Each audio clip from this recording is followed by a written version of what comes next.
দুপুর 12টা থেকে রাত 8টা পর্যন্ত আমি আমার ছোট্ট সংসারের কাজগুলো কিভাবে করে থাকি আজকের ব্লগে সেটাই থাকবে। তার সঙ্গে থাকবে আমি রাতে কিভাবে কিছু কিছু কাজ এগিয়ে রাখি পরের দিন সকালে, যাতে আমি চটজলদি কাজগুলো করতে পারি। হ্যালো প্রিয় বন্ধুরা, তোমরা সকলে কেমন আছো? আশা করছি ঠাকুরের আশীর্বাদে বেশ ভালোই আছো, আর তোমাদের ভালোবাসার ঈশ্বর আশীর্বাদে আমরাও প্রত্যেকে বেশ ভালো আছি। তোমাদের সকলকে আমার ছোট্ট আরেকটি নতুন ব্লগে অনেক অনেক স্বাগত। আর এই দেখো, আজ দুপুর 12টা থেকে ভিডিওটা শুরু করলাম। আর এই দেখো, মাম্মাম এখন কুরকুরি খাচ্ছে, আর আমি মাম্মামকে একটু খাইয়ে নেব। আর মাম্মামকে না আজকে একটু বেলার দিকেই খাওয়াতে হচ্ছে, যেহেতু ভেবেছি মাম্মামকে আজকে স্নান করাবো না। আর বাইরের ওয়েদারটা না আজ খুব মেঘলা মেঘলা ছিল, আর এটা ছিল বুধবারের ভিডিও। আর তারপরে এর মধ্যে মামামকে গাটা মুছিয়ে মামামকে ঘুম পড়িয়ে দিয়েছি। এখন একটু 12টার বেশি বেজে গেছে। তারপরে দেখো, মনে পড়ে গেল রাতে একটু চা করব, আর রাতে চা করার জন্য তুলসী পাতাগুলো তুলে নিলাম। তারপরে দেখো বন্ধুরা, আমি এই যে খাবার নিয়ে চলে এলাম। আজকে দুপুরে ফুলকপি দিয়ে মাছের ঝোল করেছে, মাছ দিয়ে তরকারি করেছিলাম, তার সঙ্গে ডাঁটার একটা তরকারি আর নিরামিষ ছিল। আর এই দেখো, রোদে বসে ভাত খাবো আজকে। রোদে বসে ভাত খাওয়ার মজাটাই কিন্তু অন্যরকম। শীতের দিনগুলোতে বাইরে বসে ভাত খেতে আমার বেশ ভালোই লাগে। মাথা ধুয়েছিলাম আমি, আর তারপরে দেখো এই যে চুলগুলো শুকিয়ে নিচ্ছি রোদে, আর তার সঙ্গে চুলের জড়টাও ছাড়িয়ে নিয়েছি। আর এই দেখো, এখন চলে যাব এই যে টবগুলো আছে, এই টবগুলো এখানে আর রাখবো না, এখান থেকে সরিয়ে ওই সাইডে নেব। আর এখানে আর ভালো লাগছে না। আর এই দেখো, এই সাইডে এনে গুছিয়ে রাখলাম। তারপরে এই কচুগুলো না স্নান করার সময় আমি তুলেছিলাম আজকে। আর এই কচুগুলো খেতে কিন্তু আমার কাছে ভীষণই পছন্দের একটা সবজি। আর এই কচুগুলো কিন্তু আমাদের এই বাড়ির সামনে, সেখান থেকেই তুলে এনেছি।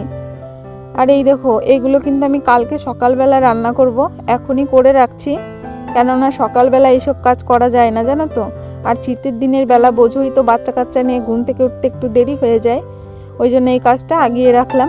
এখন কাটা হয়ে গেছে আমার, নোংরাগুলো ফেলে দিয়ে উঠানটাকেও তারপরে চলে গেলাম বিকালের কাজকর্মগুলো এখন সেরে নেব। এখন যেহেতু বিকাল ওই 4টের মতো বেজে গেছে, আর ছেলেও স্কুল থেকে চলে এসেছে, ওর আজকে পরীক্ষা ছিল, পরীক্ষা দিয়ে চলে এসেছে।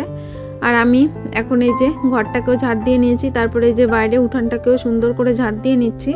এগুলো প্রতিদিনই বিকালের কাজ, এগুলো থেকেই থাকে। তারপরে ট্যাপে জল ভরেছি, অন্যান্য যেই সমস্ত কাজগুলো থাকে সমস্তটাই আমার করা হয়ে গেছে।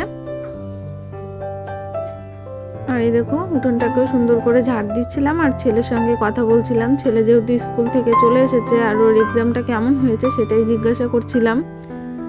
আর এখন বিকাল হয়ে গেছে, আর বেশ ঠান্ডাও পড়েছে, জানো তো।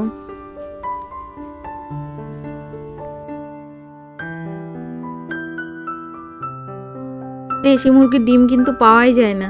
আর এই দেখো, কথা বলতে বলতে ঘরে এসে দেখি একটা ডিম পাড়িয়েছে, সেটাই আবার তুলে ফ্রিজে রেখে দিলাম।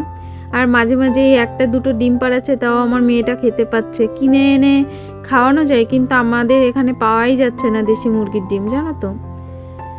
তারপরে দেখো, কথা বলতে বলতে ঘরে যে জামা কাপড়গুলো এনেছিলাম শুকিয়ে গেছে, সেগুলো ভাঁজ করে রেখে দিলাম। শুভরাত্রি প্রিয় বন্ধুরা। এই দেখো, রাতে বরমশাই চলে এসেছে, এই যে চা বসিয়ে দিয়েছি, আর তুলসী পাতা দিয়ে আদা দিয়ে চা করলাম। আজ না ঘরে এলাচ নেই, তাই আদা দিয়ে আর তুলসী পাতা দিয়ে চাটা করে নিলাম। তার সঙ্গে যে কিছুটা ব্রেড ছিল, মানে পাউরুটি ছিল, সেটাও সেঁকে নিয়েছি, আর আমার জন্য একটু দুধ চা করে নিয়েছি। আর এটা এখন ওদেরকে দিয়ে দেব। তারপরে দেখো, ব্যাক ক্যামেরায় এই যে মাছটাকে ধুয়ে নিয়েছি, তার সঙ্গে আজকে রাতে সবজি রান্না হবে, শাক মশলা দিয়ে কাতলা মাছের ঝোল হবে, সেগুলো সমস্তটাই রেডি করে নিয়েছি আমি। এখন রান্নাটা বসিয়ে দেব, চালটাও ধুয়ে নিয়েছি। যে সকল বন্ধুরা এখনো ভিডিওর সাথে আছো, তোমাদেরকেই বলছি, যদি ভিডিওতে লাইক করে না থাকো, প্লিজ ভিডিওটা একটা লাইক করে দাও, আর সুন্দর একখানা কমেন্ট করো। আর ভালো না লাগলে সেটাও কমেন্টের মাধ্যমে জানাতে পারো। আর প্রতিনিয়ত যে সকল বন্ধুরা আমার ভিডিওটা দেখছো, সুন্দর সুন্দর কমেন্ট করছো, তোমাদের প্রত্যেকে কিন্তু অসংখ্য অসংখ্য ধন্যবাদ। প্রত্যেকে এইভাবে আমার পাশে থেকো, সাথে থেকো। আর যে সকল নতুন বন্ধুরা এখনও ভিডিওটা দেখতে শুরু করেছো কিন্তু চ্যানেলটিকে সাবস্ক্রাইব করোনি, চাইলে কিন্তু তোমরাও চ্যানেলটিকে সাবস্ক্রাইব করে দিয়ে আমার ছোট্ট পরিবারের পাশে থাকতে পারো। আর যারা আড়াল থেকেও দেখছো তাদেরকেও অসংখ্য অসংখ্য ধন্যবাদ। তারপরে দেখো এই যে কিছুটা ময়দা মাখিয়ে নিলাম, তার সঙ্গে কাবলি ছোলা ভিজিয়েছি, সকালবেলা লুচি করব, তার জন্য লেচি কেটে কেটে সবটাই টিফিন কৌটো করে ফ্রিজে রেখে দিলাম। তার সঙ্গে মশলাগুলো কুটে রেখে দিয়েছি যাতে আমি সকালবেলা উঠে চটজলদি করে লুচি ঘুগনিটা করে ওর পাপাকে দিতে পারি। তার সঙ্গে অন্যান্য আরও কাজগুলো গুছিয়ে নিলাম। তারপরে যে রান্নাটাও হয়ে গেছে। তা ভিডিওটা এই পর্যন্ত, টাটা।